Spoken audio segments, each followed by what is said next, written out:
Mengingat kalau dulunya anak benua India dan Swetadwipa, atau Jawata itu satu daerah, maka tidak heran kalau budayanya yang hampir sama, atau mudah saling menerima pengaruh. Juga perkembangan agama di wilayah ini, khususnya Hindu dan Buddha yang nyaris sama. Empu Barang.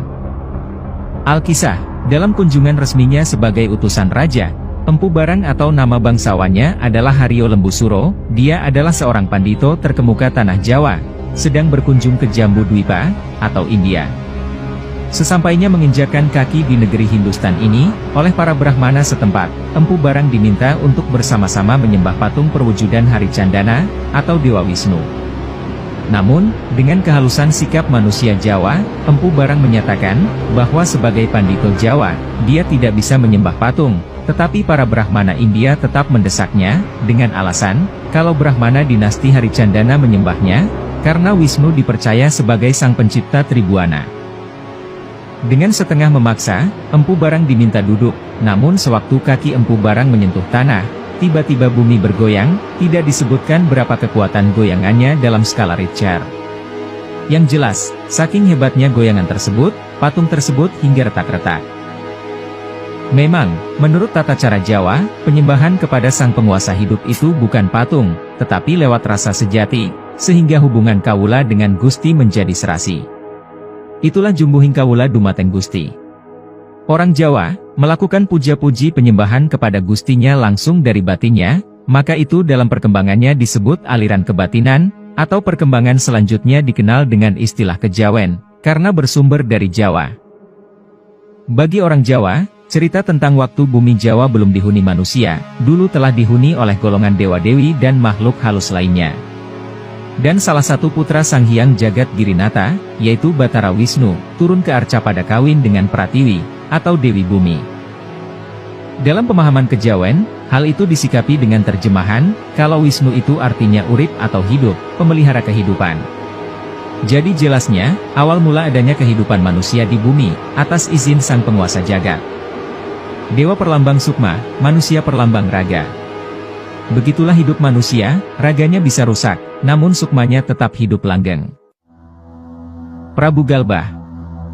Kemolekan bumi Jawa laksana perawan rupawan yang amat jelita, sehingga kerajaan Rum, atau Ngerum, yang dipimpin Prabu Galbah, lewat laporan pendeta Ngali Samsujen, begitu terpesona karenanya. Maka diutuslah dutanya yang pertama, yang bernama Hadipati Alip.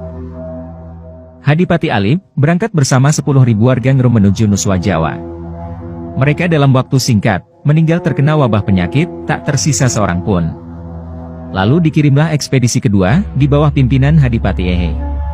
Malangnya, mereka juga mengalami nasib sama, tupes tapis, tanpa tilas. Masih diutus rombongan berikutnya, seperti Hadipati Jimawal, J, Dal, B, Wawu, dan Jimakir. Semuanya mengalami nasib sama, tumpes kelor.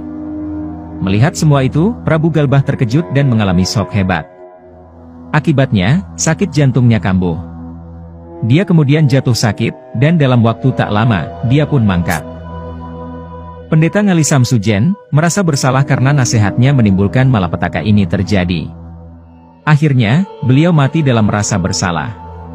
Tinggal Mahapati Ngerum, karena rasa setianya, dia ingin melanjutkan misi luhur yang dicita-citakan rajanya. Dia, akhirnya ingat pada sahabatnya yang sakti bernama Jaka Sangkala, alias Aji Saka, yang tinggal di tanah Maldewa, atau Swetadwipa.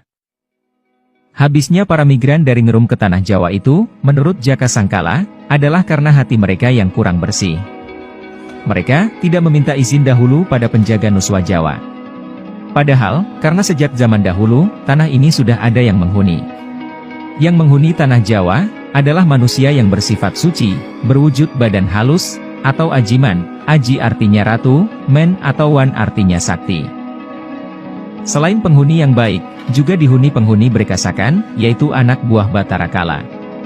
Makanya tak ada yang berani tinggal di bumi Jawa sebelum mendapat izin Wisnu, atau Manikmaya, atau Semar. Akhirnya, Mahapati Ngerum diantar Aji Saka menemui Wisnu, dan istrinya Dewi Sri Kembang. Saat bertemu, dituturkan bahwa, Wadyabala warga Ngerum yang mati tidak bisa hidup lagi, dan sudah menjadi periparahyangan anak buah Batara Kala.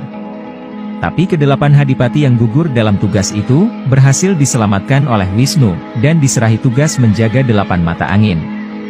Namun, mereka tetap menghuni alam halus.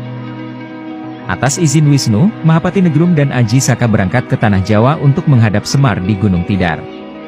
Tidar dari kata tidak, hati di dada, maksudnya adalah hidup. Supaya selamat, oleh Wisnu, Mahapati Ngerum dan Aji Saka diberi sifat kandel berupa Raja Kala Cakra, agar terhindar dari wabah penyakit, dan serangan anak buah Batara Kala. Dan ternyata, masih banyak versi lain yang menyebutkan bagaimana terbentuknya Pulau Jawa. Lain kali akan kita sambung lagi, makanya jangan